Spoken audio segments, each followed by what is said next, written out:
The following podcast contains scenes of graphic violence, abuse, colonials, and me being skanky. Viewers' discretion is advised. And my cat has again decided to lick his entire existence in front of me today, so who knows what you'll get to hear.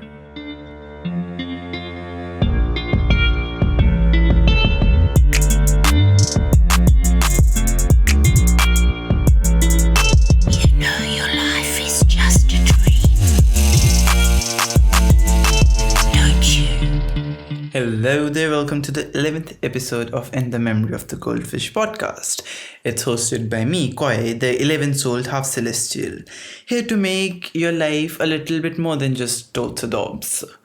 And in this episode, we'll have our love, different sorts of medieval tortures in Out of the Blue and the story itself. And the story revolves around the faces of Belméz, a town village thing in Spain. And today on our FISHY news, the first news headline we have is passenger flight turns around in Sudan when a stowaway cat attacks pilot. Interesting. So now what I'm going to do is that I'm going to replace the word cat with pussy in the entire paragraph, and let's read it again from the beginning. A passenger flight turns around in Sudan when a stowaway pussy attacks pilot. And if I read it further, a passenger plane in Sudan turned back 30 minutes into the flight and made an emergency landing when a stray pussy stowaway caused a ruckus in the cockpit. Cockpit. Officials say that the plane has been parked for cleaning overnight before the flight, and the pussy, believed to be a feral stray, most likely found its way into a concealed space in the cockpit to sleep before getting just awake when the plane went into flight. I mean, what was the alert even sounding like? Pussy alert, stay on your toes, there's a pussy in the cockpit. Because who knew cockpit sounded like cockpit? And there's too much pussy in this news. It's just wrong. Happy Women's Day, people. By the way, I'm recording this on the day of the Women's Day. I think it's 8th March, right? Yeah. So, hi. Happy Women's Day, pussy people.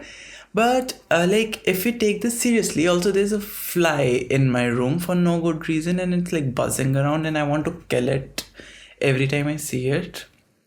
But who cares? About this news, it's kind of very irresponsible that a stray cat was able to enter an international plane. But considering how it's Sudan and how it's emerging from its internal crisis, I can still give that a leeway. But it can be very dangerous in cases. What if the cat was in the engine of the plane? It would have died. Humans dying is not that much of an issue as cats are, alright. So kind of shame on you, and be better. But alright, the second story also has to do with animals, the second news rather, and it reads, pigs can be trained to play video games with their snouts, study reveals. So pigs won't be bored anymore. Who knew that was a problem when we have, famines and hunger and hungry children around the world? Let's train pigs to play video games because that's what we do. I tried to do this sound just now, but I was not able to, but I was suddenly able to now. But, pigs might not be able to fly, yeah. Pigs might not be able to fly, but if you give them a joystick, look what happens. Give a boy a joystick and look what happens. They create children. So, the God gave dicks to men. Now what do? And how did this really happen? So basically, there were two pigs, one and the same thing. I shit on kids a lot, being a kid myself, but still. So two pigs, Hamlet and Omelette, they rhyme, and they were forced to retire after 12 weeks of their training because, and I quote, they had grown too large to stand long enough to complete sessions. They named the pig Omelette, so if the pigs are named Omelette, so we can name chickens pork. And what do you think? Tell me in the comment section if that exists in podcast. Just tell me. But you know, these kind of news are kind of sad in the sense, I mean, the entire existence of pigs in eyes of a vegetarian is sad because you like skin them and shit, but like, okay, that's a completely different issue. But you know, they place the food, like some food on joystick, and the pigs used to like put this knot on it and like play something. So they were kind of starving the pigs by making them play games, and they're not even supposed to play computer games. Like, we do not know how it affects their nervous system, because human beings themselves in front of like these screens and shit. And my cat suddenly woke up and he's licking himself so badly. You really need to see this. I hope this was. I had a camera with me right now. Stop, Lotus, stop. Okay, please calm down. Yes, calm down. He is licking himself relentlessly. He just went to sleep and he suddenly woke up and he was like, no, I need to lick my balls, because why not?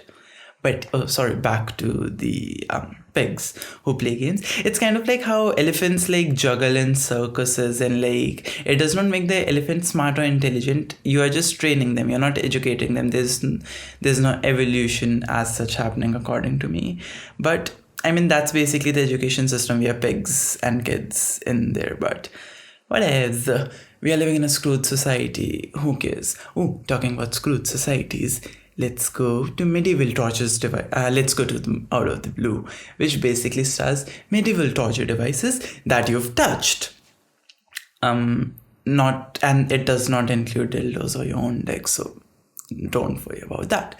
The first one is the saw. The saw, like the one which is used to cut like woods nowadays, originally was used to slice through humans for torture or execution. So the new term that I've like a fancy term, a legal term, a Latin word that I've invented is the torturee, like the person who gets the torture inflicted upon them. So basically, in this format of medieval torture, the torturee was like hung upside. Something fell, I don't care what. So the torturee is hung upside down, and like somebody takes the saw and starts to cut from the groin down. The blood rushes to their head, and the torturer, the torture inflictor, slowly slices them from between their legs. And now I would feel very uncomfortable if somebody like goes like, all right, we are gonna tie your legs and do things to him. Yeah, please don't tie my legs. I don't want to be cut in between, or anything to happen in between my legs with my legs tied. Tied. The second one is a head crusher, and it kind of looks like a corkscrew of sorts. Like, really, if you look at it, it looks like an extended corkscrew, if you did not know. But like, its job was basically to crush heads, because head crusher, it was smart. So what it used to be was that the head was put between like a metal cap of sorts. Alright, and the turning screws were like turned till the time that the head was squished down, giving a very beautiful death of sorts. The brains used to like seep out of the eyes. The eye sockets ended up getting popped. The bones and the teeth and everything just got crushed. I mean, you haven't technically touched it, but you have touched the very similar mechanism, and it really looks like a corkscrew if you like end up googling it, or maybe I can post its pictures somewhere. Let's see. The third one, is the wheel. So this was used in medieval Germany, where the torturee was tied to the wheel on the ground, and like wooden crosses, or like crowbars, not crowbars, like wooden thingies were pierced under each major joint, such as the wrist, ankle, hips, shoulder, and knees. Once they thought that the torturee looked like cute enough with the extra accessories, the torture would actually start after that, when the torturer would start to bash them, and like bash them to the extent that the victim's limbs became so wobbly that it can be braided with the spokes of the wheels. And then this was displayed to the people until the victim died. Normally, what I thought when of reading the wheel was that people were just tied to a wheel and the wheel was thrown off a cliff and they were just crushed and killed like that. But this gives it a completely different Barbie function. I mean, that one also happened, but it's not this one which happened in Germany. And this one is so fun. Not fun. I mean, it's a medieval torture, guys. How can it be fun? Get life. What is it? It is called the wooden horse, and it's not the kind of horse you want to ride on. Basically what it was that it was a wooden device which was triangular in shape and it was angled, often like very sharp up top, either by a wooden hilt or like a metal hilt. And the torturees were asked to saddle on it and like horse the thing, like ride the torture device. And so the entire body weight was basically focused on the vulva, and there were additional weights attached to their ankles such that they have like proper gravity such that they do not fall, because we really care about our torturees not falling from falling from a height, because it would be very painful. Now normally the torturees' crouches were severely injured, and in many cases were like basically sliced in half. And I mean, I think that's why people say one should not cut people in half when they're speaking, because that's basic manners. Now talking about this, like when I was going through the torture devices, for the amount that the medieval people and religions and society in general is scared of sex and talking about anal and vaginas and stuff, they used to put a lot of emphasis on crouches. They used to put in jaws inside people's vaginas, or use big triangles and put it into people's anuses till it expanded and tore it off. And I'm like, what the fuck? And why am I even talking about this? I mean, there's the list that I have in front of me is like 23 of them more, but I do not know how long it has already been because I cannot see the timer on the thing that I'm recording. So, guess we'll never know. Where's I? That's a cool way to say things. So, off to the next medieval torture, like the one which is prevalent still in a lot of parts of the world, Christianity. So the story today is called Procession, and it takes place on 12th May 1367. How it's related to torture in Christianity, you'll get to know by the end of it, so don't worry about it. And the time that I've given in the story is simply dark.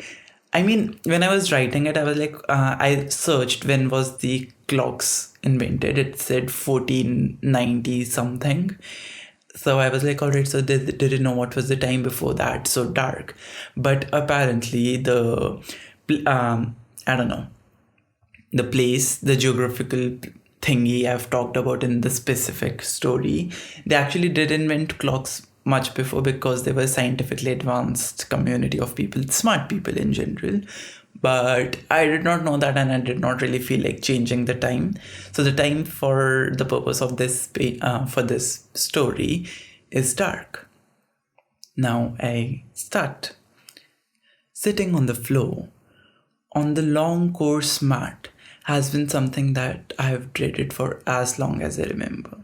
For there is nothing else for me to do other than ask them all to fold down, curve their backs, join their palms, close their eyes, and face the walls.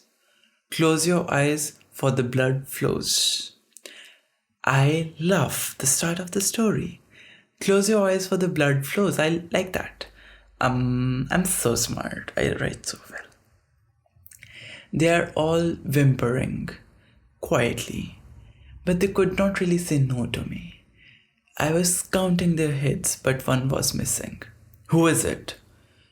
I explicitly told them to return home as soon as the screams started to sing their ballad. Oh, who was it? The screams started to sing their ballad. Awfully romantic of me, no? Okay, so I don't think I would be able to comment a lot on this story. Mostly because I remember when I wrote it, and I'm like, because I wrote it like a day back or something, because I do not really, I'm preparing well enough for the podcast. And it's 2:10 a.m. Woof. So a summary for the people who got lost in my... And my cat started to lick himself violently again. What the fuck is wrong with this cat? Where is it? Yeah. So basically, he's trying to find the head he's lost. And how much sense this little line would make later, you'll be like, what the fuck, no? But yeah, okay. So, who was it? Belor, I whispered. He responded. The notorious one is here. Hentil, I say. She turned to look at me, her tears gushing out stronger than mine were. The slow one is here. I love how judgmental the parents used to be, like in the medieval times. They did not care calling the child the slow one, the ugly one, the fat one, the notorious one. Like, alright, this is my child, it's a pig. Continuing, my heart was getting heavier.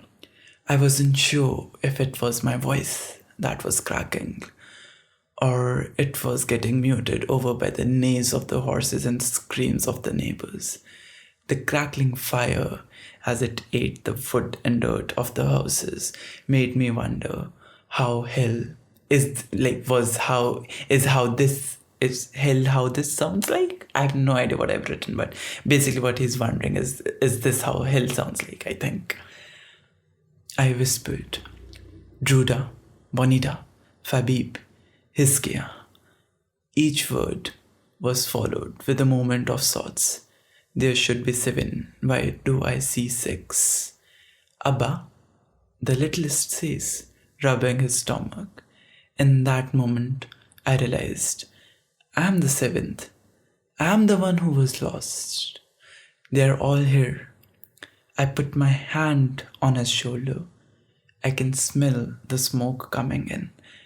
With the smoke, the law... okay, before I continue to the darkest part of the history of it, with that I've ever read, more or less, I love the names that the Jews, the Muslim Spain, the Middle Eastern Muslim Spain region gave to their children. They were so Druda, Bonida, Fabib, Hiske, Belor, Hentil. They're like, oh my god, they were so amazing. I'm gonna name all my 72 cats after these names. Like, this was the most fun part of research of this podcast. Yeah, the names. Back to the story. They're all here. I put my hand on his shoulder.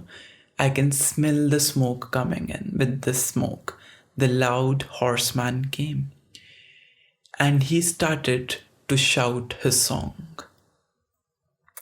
In accordance with the order of the previous month, and failure to comply with it, tonight, with the help of our truest, omnipresent, and all-empowering God, we have been given the holy duty of using force against you, declaring war upon you from all sides with all possible means, and we shall bind you to the yoke of the church and of their highnesses.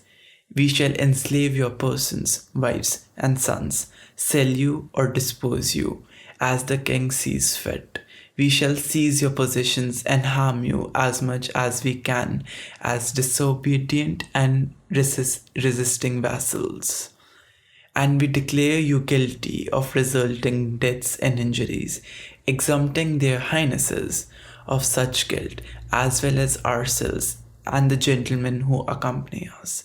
We hereby with this issue of royal decree, we drag you demons out and put you in front of our Lord, such that you may be taken to the road of salvation and paradise.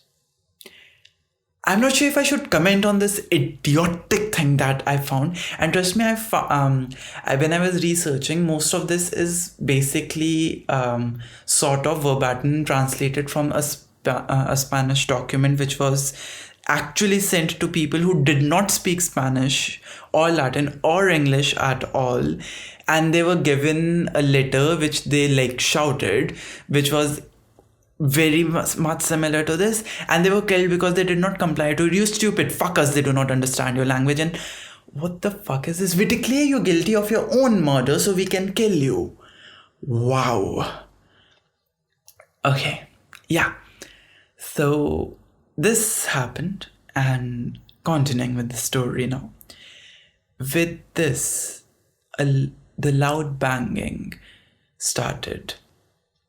I wrapped my hands around all 6 shoulders. We bent down, looked at the flooring. So I wished we could all be buried here right now, with our last breath may come without anybody bearing witness to it.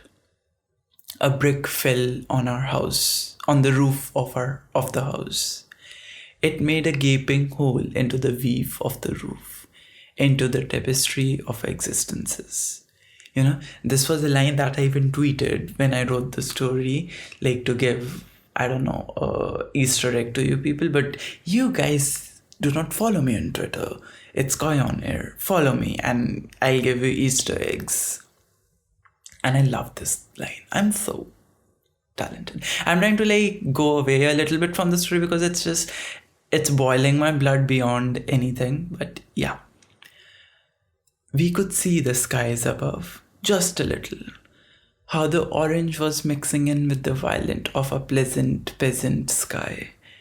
How the grays came out as the blood flew in the street like the everlasting waters of the Caribbean.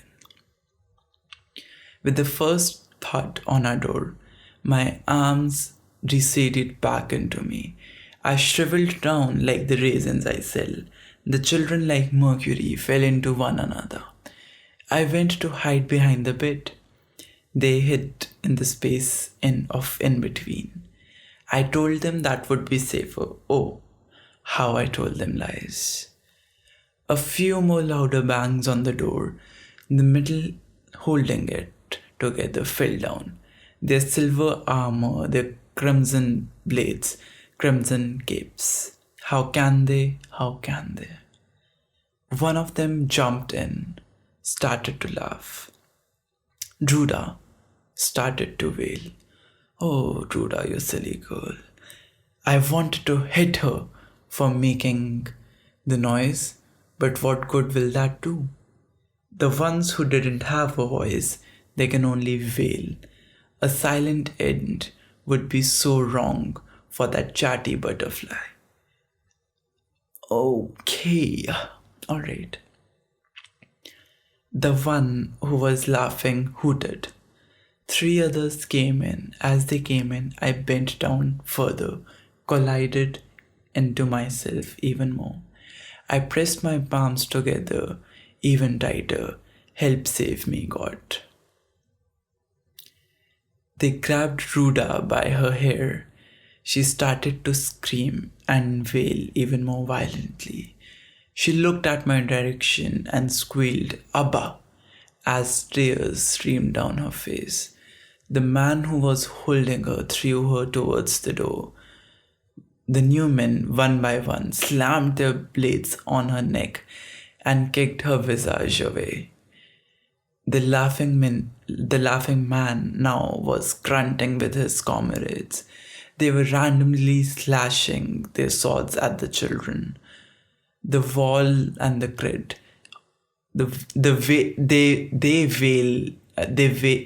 They were wailing and they were crying. I've written the wall and the grid. I do not know what's wrong with me.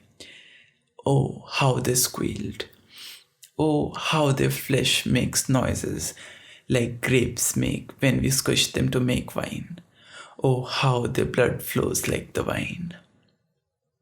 Only they did what they did. Once they did what they did, they started to leave, one by one. They plundered the house, not to take anything, just to destroy it. Why must that be done? This is something that I found with the Crusaders and like even the new generation of Crusaders, that they're such flying assholes about things. If killing people is not torturous enough, why are you like completely obliterating? I mean, there's this word which I absolutely love, but I keep on forgetting how to pronounce it because English is not my first language. Okay, I should not have said that. It's basically a copyrighted line now, but whatever. So why destroy everything that comes in your path? People like save just you. When I felt that they left, I creeped out from behind the bed. I looked at the window where a man was looking at me. Oh my god. This was the part which gave me goosebumps. If you remember, I'm not sure how many of you have watched this anime called Attack on Titans. So I remember that there was this titan who was smiling before squishing a woman, and this was the image which was in my mind when I was typed this, like, you come out of your bed, you come out of your hiding, you were hiding while your children were dying. That's how desperate you were to save your own ass. But you come out and you see this man with a grin, with this, like, I looked at the window where a man was looking at me. His face was swept up with a wide, toothy grin. It gives me goosebumps on everywhere in my body. I continue reading now. He took a little dagger out of his waist and threw it at me. I could see the silver shining orange as it cut through the air. I felt it cutting deep into my forehead. It did. With that, I closed my eyes. I could hear the grinning man walking in. He started to laugh now. I knew it was the laughing man. He knew I was here since the beginning. Oh Lord, where are you? Save me. Yep, that's the end of the story. Now, this story I absolutely freaking love. Not because of like the sheer amount of torture and the like sad things which happen. I don't love those parts.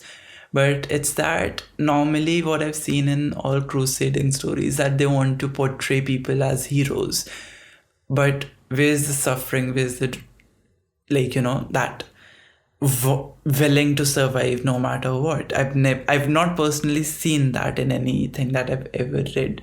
So if you have any recommendations, feel free to recommend them to me. Reach out to me. But it's some people's carnal desire that rules that they need to save themselves over their children.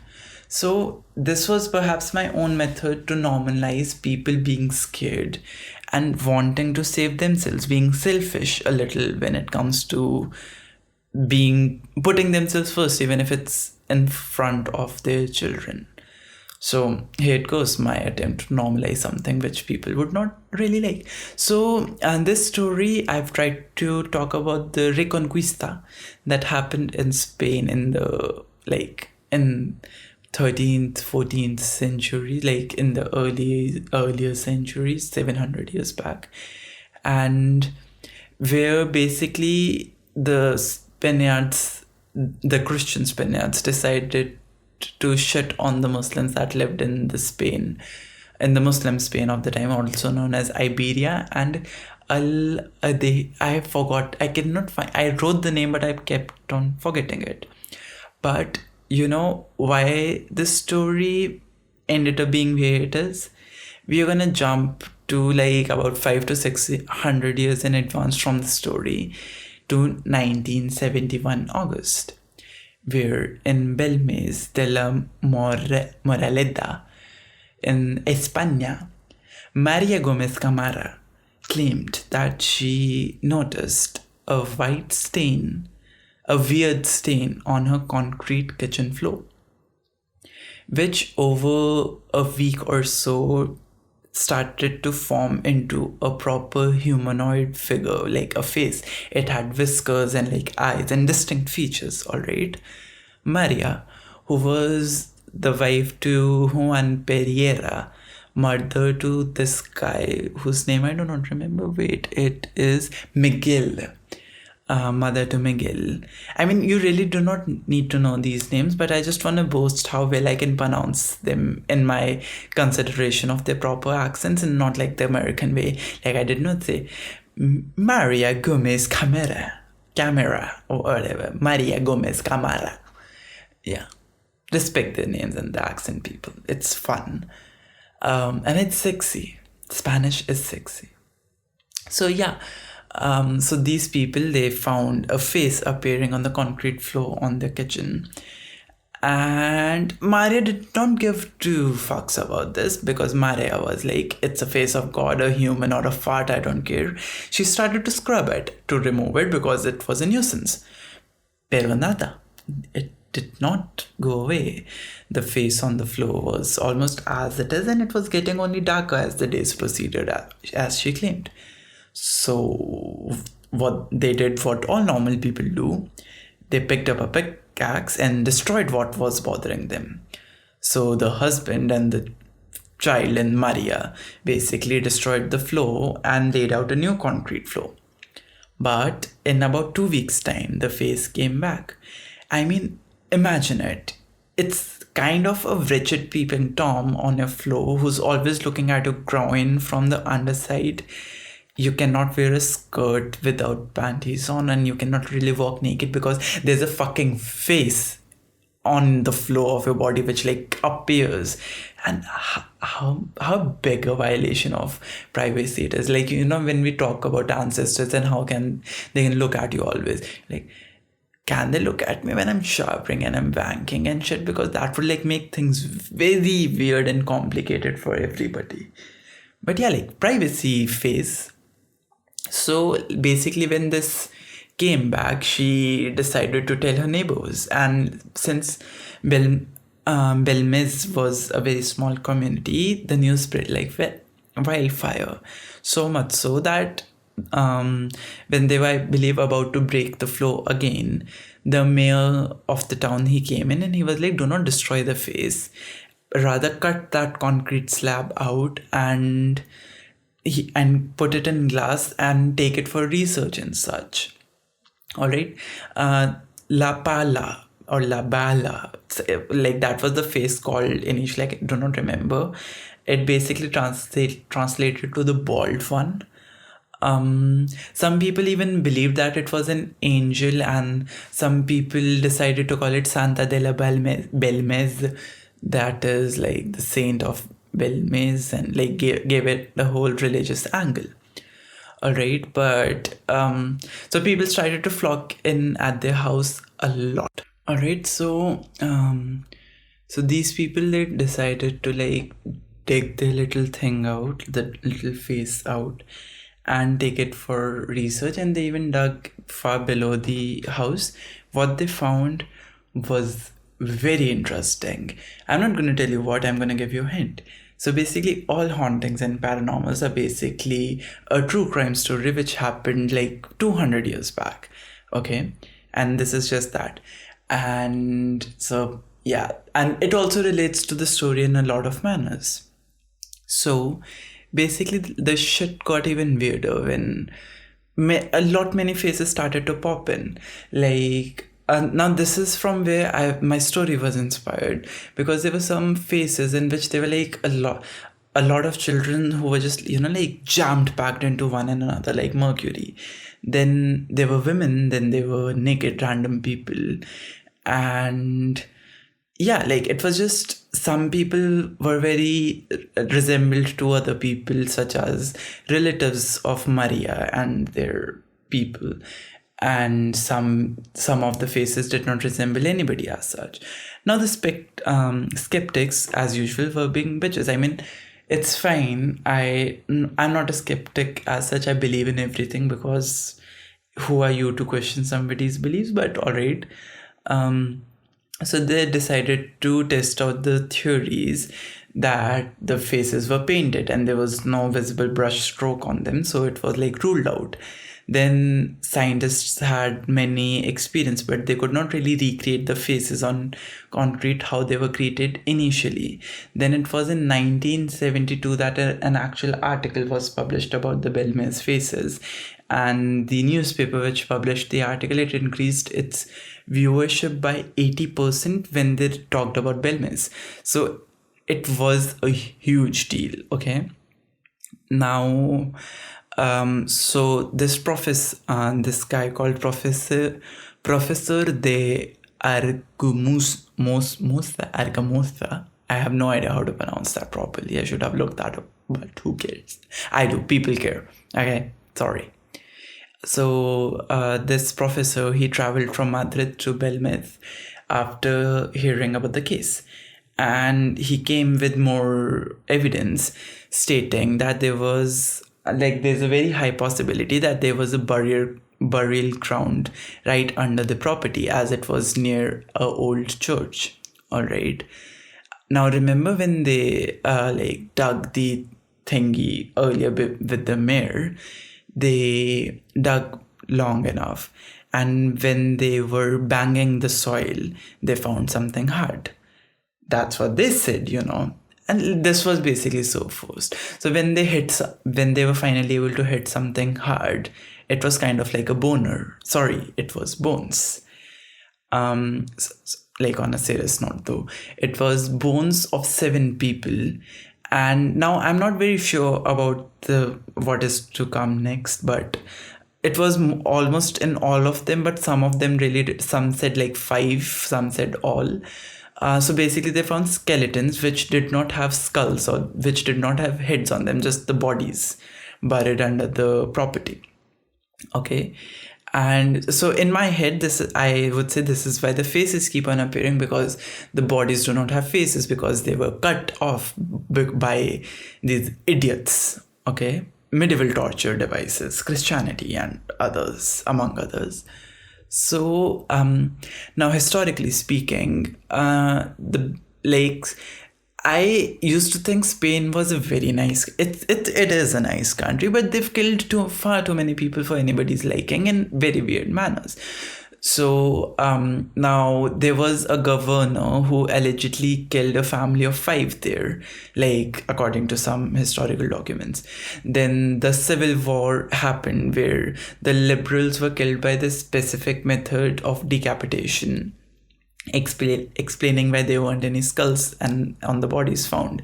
And since it was near a church, they were like, all right, maybe it's the bodies of those liberals that the Spanish Civil War happened, and voila.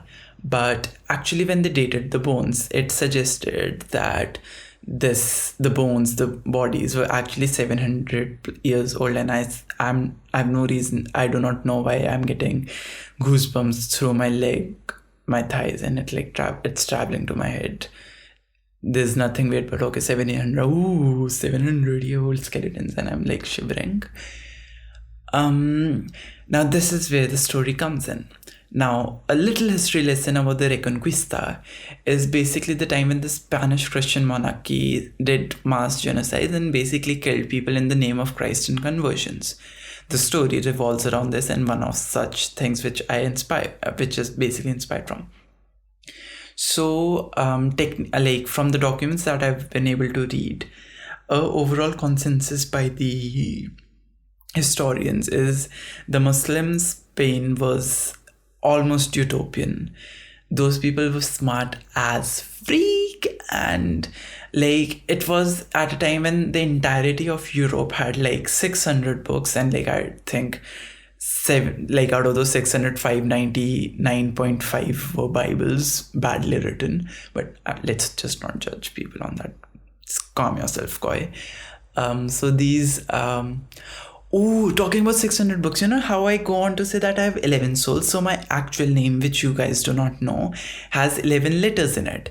And I always say I have 11 souls. So somebody suggested I can name my souls in the accordance of the first letter is this, so name a soul with that letter. So that was very fun, like very, very fun. But yeah, I was like, okay, that's fun. So, okay, I have no idea why that came out suddenly. That's what they said. Because you do not have enough stamina. That's what I said. So 600 books.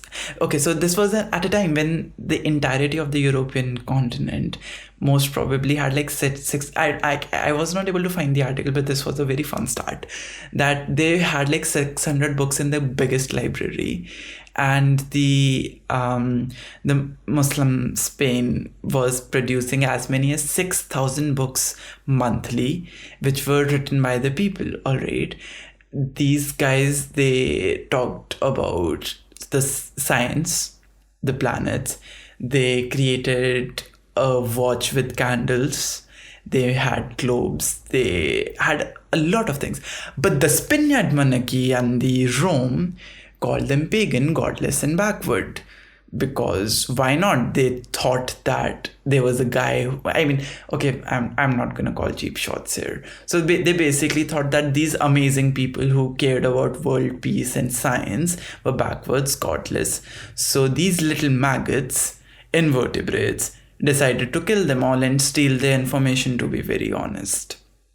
All right. And stealing this like the information they found from the Arabian world after the Reconquista, they thought that this is all witchcraft, and they started a document in about 1400s called the Maleficus, because the European aristocracy was actually a little smart at that time and really did not care about God a lot, because Christianity was just taking up at that time. So they used to read a lot and try to excel themselves, but then suddenly Christianity was like, no, you listen to us because we don't know.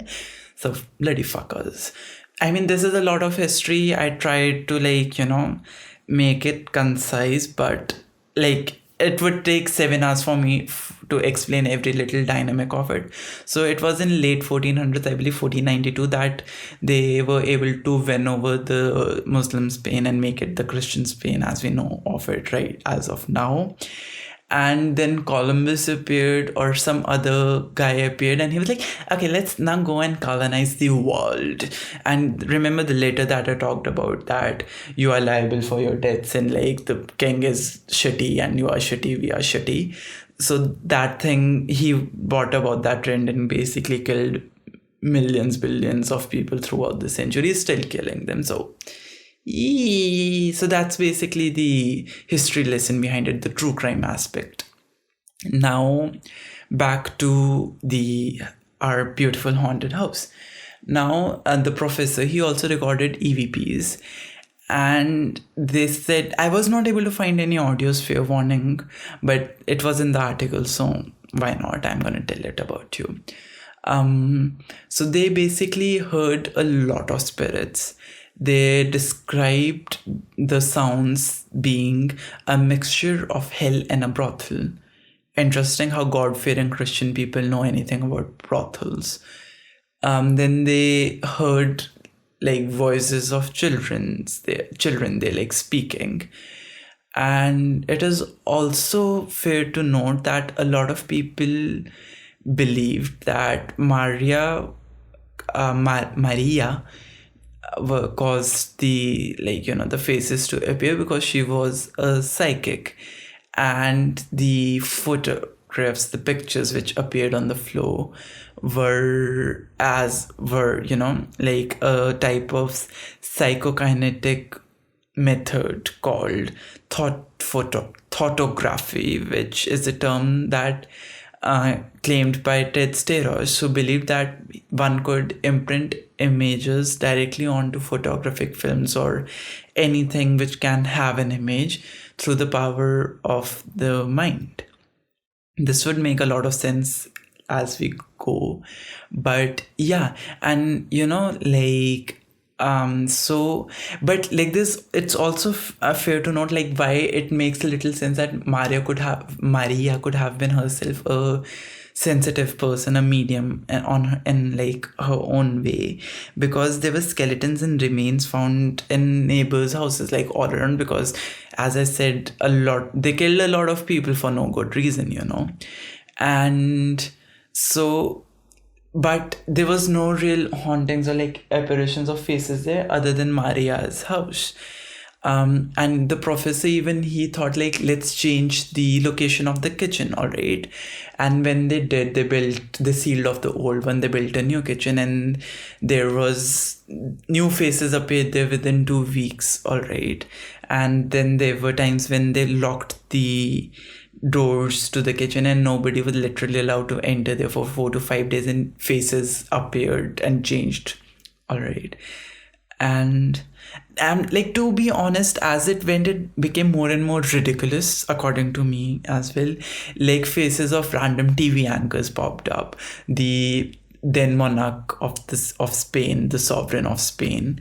And then like everyone came, like almost everybody famous came in the house at one point or the other, and that came out so wrong. In total, they say that there were like 700 different faces, but people say like it's not possible that the single house had like 700 people buried under it. It was like basically 7 people. So they think that Maria was a kind of a medium who attracted spirits, and they came into her house to show their faces to like, alright, this bitch murdered me or something. I do not know. Like, yeah. Now, the house was basically gaining a lot of notoriety and popularity because of this. And with that, more people came in, went like, this is full of shit. Because they were like, this is obviously hoax, because it gives them the popularity and like business. Because like, to be fair, Belméz was a very small town. This was a very good opportunity for them to expand economically speaking. But Maria and their family really did not get any profit out of it, monetarily speaking, directly.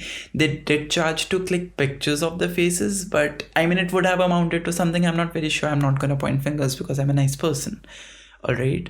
So, some people said that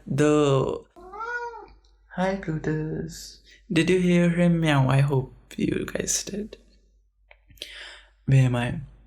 Yeah, so some people said that some kind of lead compound or silver nitrate or anything corrosive was used to make the faces, but it like, and upon research, the said materials, the lead and the silver nitrate, was found in the samples, but it was not enough to actually act as paint, all right, in those quantities. So they, like, the initial theories about this, it remained clueless in like the 1700s.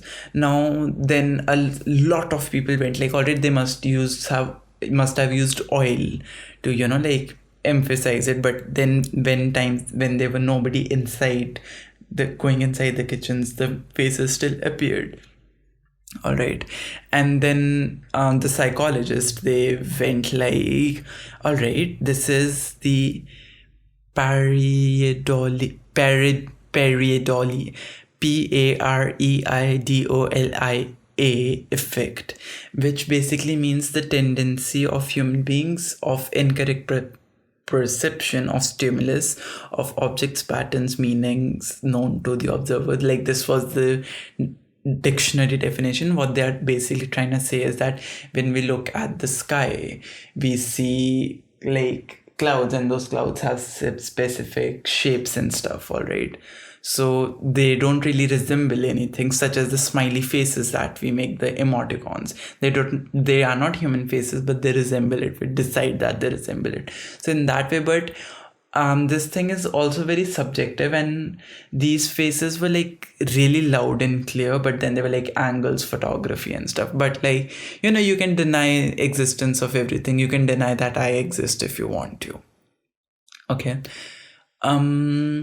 So yeah, I mean, some of it did make sense, but like a lot of it still remain unexplicable. So I'm not the kind of person who's like, no, you're wrong, this is completely right because it's ghosts. No, I'm not saying that.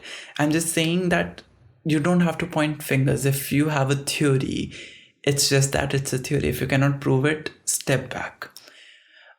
So now, after about a decade, in September of 1982, Jose Martinez Romero, a paranormal investigator, he visited the household.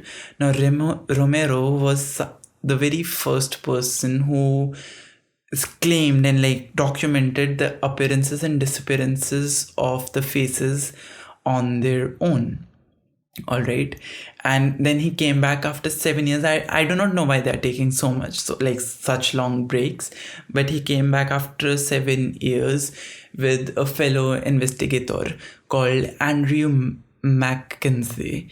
And then they came to see that a lot of faces from the past were still present, but they had changed a lot, in the terms of their expressions. Some of them became more dark, some of them went less defined. And Romero, upon his studies, also found, Romero and his Andrew guy, they found that the faces and Maria's state of mind were very interconnected, which brings us back to the hypothesis that it was maybe Maria's psychic thingies which were helping manifest the spirits, their faces, in this manner. All right.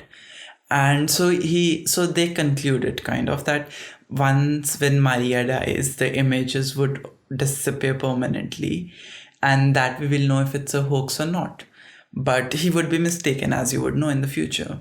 Now, when these big shots started to come, and people like Jose Javier Garcinera, a doctor in chemical engineering and general manager of Medeco, which is supposed to be something huge, Luis Amancos, a forensic criminalist and the director of the Spanish Institute of Applied Criminalities, and some other very important people. There was another Lois too, who became involved in the investigation, and they were really hardcore skeptics, and they extracted some samples from the concrete. They tried to recreate it like they did before, but they were not really able to find something.